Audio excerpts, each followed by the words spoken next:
Ça va être des verres de farine qui sont sur les lignes de production, de la nourriture éparpillée un peu partout. Pas du tout ce qu'on s'attend à trouver dans une usine agroalimentaire.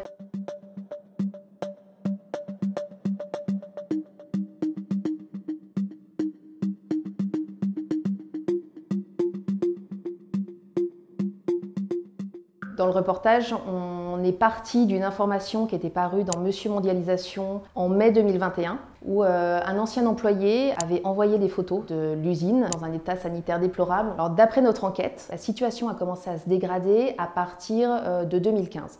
En fait, dès 2014, l'usine de Buitoni, la direction de cette usine, a mis en place un nouveau process qui visait à réduire le temps de ménage pour augmenter le temps de production. Qui plus est, le nettoyage avant 2015 était confié à une entreprise extérieure qui ne s'occupait que de ça. Et à partir de 2015, mai 2015 pour être précis, c'est les employés qui ont eux-mêmes réalisé ces tâches de nettoyage. Ça a permis par contre à l'usine de produire plus.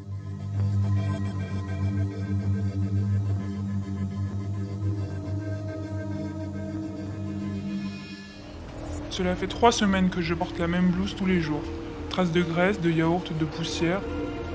C'est dans cette tenue que j'ai été affecté au poste de mise en place des pots en début de ligne de production. En contact avec les pots de yaourt vides, aucun chef et responsable qualité n'est venu me voir pour me demander de remplacer ma blouse. Et apparemment, nous ne sommes pas les seuls.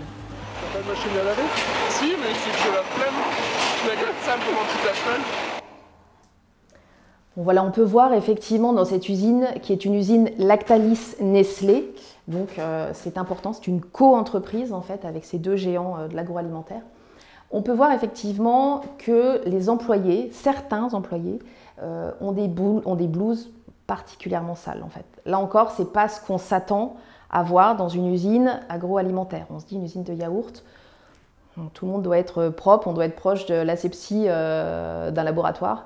C'est pas le cas. La difficulté majeure que Jenny Ivrande et Pauline Quéran-Pichon ont rencontrée pendant qu'elles faisaient cette enquête et ce reportage, c'est le fait que personne ne veuille parler.